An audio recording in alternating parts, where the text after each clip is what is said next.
আমরা এই ওয়াকফ নিয়ে দিল্লিতে মোদি পা চাটতে যাব না। আমরা ওয়াকফ নিয়ে মক্কা মুকাররমার ওয়ার্ল্ড মুসলিম লীগ অফিসে আমরা ধর্ণা দিয়ে ভারতবর্ষের সম্পত্তি, মুসলমানদের সম্পত্তি রক্ষার জন্য যাব। আমরা ওয়াকফের জন্য মমতার অমিত শাহর পা চাটতে যাব না। আমরা যাব তুর্কির এরদোগানের কাছে, আমরা চলে যাব ইরানের নেতাদের কাছে, আমরা চলে যাব সৌদি আরব, লেবানন, ফিলিস্তিন, মরক্কোর প্রধানমন্ত্রীদের কাছে। সেই জায়গায় যদি ভারতের দরজা বন্ধ হয়, তার জন্য যেন আমাদেরকে দোষারোপ করবেন না।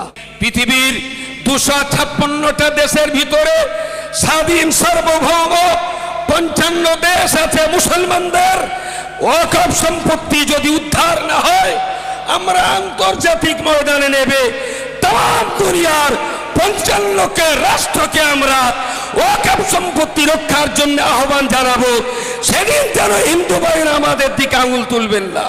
মোদী সরকার আসার পর থেকে আমাদেরকে নিয়ে তিনি এত পরিমাণ ভাবনা ভেবেছেন, যদি কখনো সুযোগ পাই নিঃসন্দেহে একটু ধুতি গামছার আন্ডাবান দিয়ে ভদ্রলোককে আমি একটু স্বাগত জানাবো।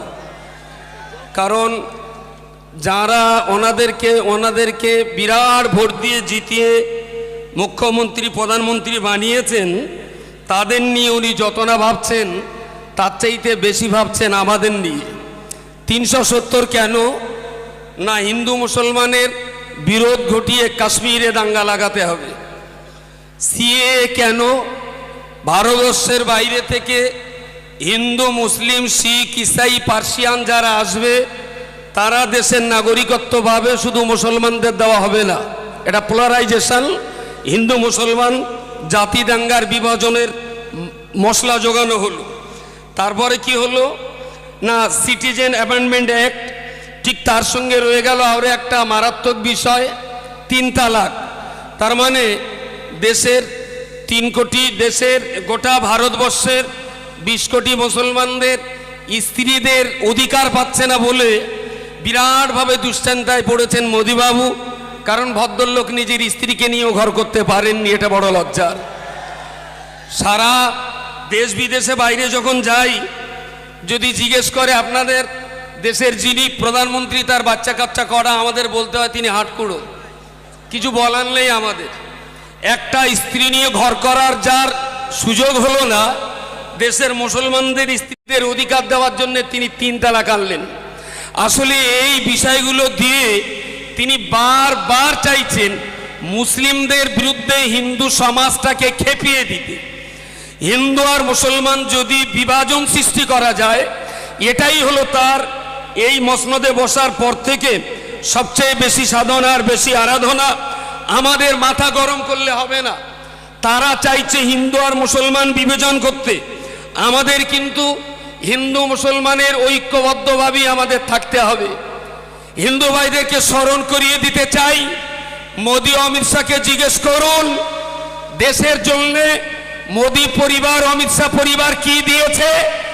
আমি বলছি, আমার পূর্বপুরুষ দেশের জন্য আশফাকুল্লাহ খানকে ফাঁসির দড়িতে ঝুলিয়ে দিয়েছে। আমার পূর্বপুরুষ দেশের জন্য তাজমহল দিয়েছে। আমার পূর্বপুরুষ দেশের জন্য শীষমহল দিয়েছে। আমার পূর্বপুরুষ দেশের জন্য লাল কেল্লা দিয়েছে। আমার পূর্বপুরুষেরা দেশের জন্য কুতুব মিনার দিয়েছে। যারা দেশের জন্য কিছুই করতে যায়নি, যারা দেশের জন্য একটা প্রাণ দিতে পারেনি, প্রকাশ্য জনগণের সামনে দাঁড়িয়ে বলছি, আরএসএস যদি প্রাণ করাতে পারে স্বাধীনতা সংগ্রামে, একটা আরএসএস জীবন দিয়েছে, আমার কল্লা কেটে তার হাতে তুলে দেব। একটা প্রমাণ দিক যে আরএসএস বিজেপি দেশের জন্য প্রাণ দিয়েছে। আমরা দিয়েছি আশফাকুল্লাহকে, আমরা দিয়েছি খান আব্দুল গফুর খানকে, আমরা দিয়েছি শহীদ তিতুমিরকে, আমরা দিয়েছি আরো লাখো শহীদকে। দেশের জন্য আমরা মুসলমানদের জীবন বলিদান দিয়েছি। হিন্দু ভাইদেরকে বুঝতে অনুরোধ করব, এই ওয়াকফ আন্দোলনে আপনারা আমাদের পাশে আসুন। আমার বাড়িতে ডাকাতি পড়েছে, আমার মসজিদ, আমার মাদ্রাসা, আমার ঈদগাহ আমার কবরস্থান তারা নিয়ে যাবে। আপনি আমার প্রতিবেশী, আমার বাড়িতে ডাকাত পড়লে আপনার অধিকার আছে ডাকাতির সঙ্গে লড়াই করে প্রতিবেশীর হক পাইয়ে দেওয়া, এটা হিন্দু ভাইয়ের অধিকার আছে। সুতরাং আমি হিন্দু ভাইদেরকে অনুরোধ বিনয়ের সঙ্গে করজোরে নিবেদন করে বলছি, মুসলমানদেরকে ভুল বুঝবেন না। আপনাদের শত্রু নই, আমরা আপনাদের মিত্র নই, আমরা মিলেমিশে এখানে বসবাস করতে চাই। আপনারা আমাদের সঙ্গে আসুন, একই সঙ্গে মিলেমিশে আমরা ওয়াকফ সম্পত্তি উদ্ধার করি। যদি আপনারা আমাদের সঙ্গে সাথ দিতে পারেন, ওয়েলকাম, ডবল থ্যাঙ্কস। যদি মনে করেন যে না, মুসলমানদের মসজিদ, মাদ্রাসা, ঈদগাহ, কবরস্থানের জায়গা সরকার দখল করলেও আমরা হিন্দু বুদ্ধিজীবী সমাজ গাল খুলবো না, কিছু বলবো না। আমি একটা সতর্কতার বার্তা দিতে যাচ্ছি। পৃথিবীর 256টা দেশের ভিতরে স্বাধীন সার্বভৌম 55 দেশ আছে। মুসলমানদের ওয়াকফ সম্পত্তি যদি উদ্ধার না হয়, আমরা আন্তর্জাতিক ময়দানে নেবে তাম দুনিয়ার 55কে রাষ্ট্রকে আমরা ওয়াকফ সম্পত্তি রক্ষার জন্য আহ্বান জানাবো। সেদিন যেন হিন্দু ভাইরা আমাদের দিকে আঙুল তুলবেন না। আমরা এই ওয়াকফ নিয়ে দিল্লিতে মোদির পা চাটতে যাব না।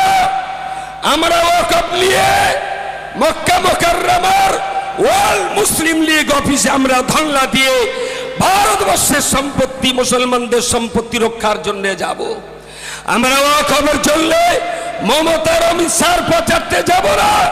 আমরা চলে যাব তুর্কির এরদোগানের কাছে, আমরা চলে যাব ইরানের নেতাদের কাছে, আমরা চলে যাব সৌদি আরব, লেবানন, ফিলিস্তিন, মরক্কোর প্রধানমন্ত্রীদের কাছে।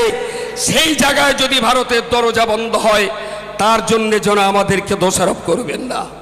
সুতরাং দেশের হাজার নয় লক্ষ লক্ষ হিন্দু ভাই যারা আমাদের সঙ্গে রয়েছেন, আমি তাদেরকে বলছি, আসুন, আপনার বাড়ি আগুন লাগলে নেবার দায়িত্ব যেমন আমার বাড়িতে আগুন লাগলেও লেবানোর দায়িত্ব আপনার আছে। সুতরাং আসুন, মিলেমিশে আমরা কাজটা করি। ছোট্ট শেষ কথাটা না বললে নয়। আমাদের গাঁ গ্রামে প্রচার শুরু হয়েছে যে মুসলমানদের ওয়াকফ সম্পত্তি কেড়ে নিয়ে মোদি, অমিত শাহ হিন্দুদের মাঝখানে বিতরণ করে দেবে। ছোট্ট কথাটা না বললে নয়। গাছতলায় বসে একটা ছেলে আর মেয়ে প্রেম করছিল, ফুলের মালাটা এনে ছেলেটা বারবার চাচ্ছে মেয়েটার গলায় দেবে, আর মেয়েটা বারবার নিতে চাইছে না। ওখানে কি হচ্ছে না হচ্ছে তারাই জানে। গাছ থেকে দুম করে একটা বাঁদর লাফ মেরে বাঁদর মহলে বিরাট আলোচনা। बोले की व्यापार? बोले मेरे लिए एक चांस मिल गया। बोले क्या मिला आपको?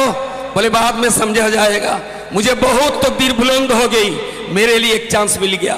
बोले अरे की होयेछे बोलबी तो? बोले बहुत बड़ा चांस मिल गया। बोले की?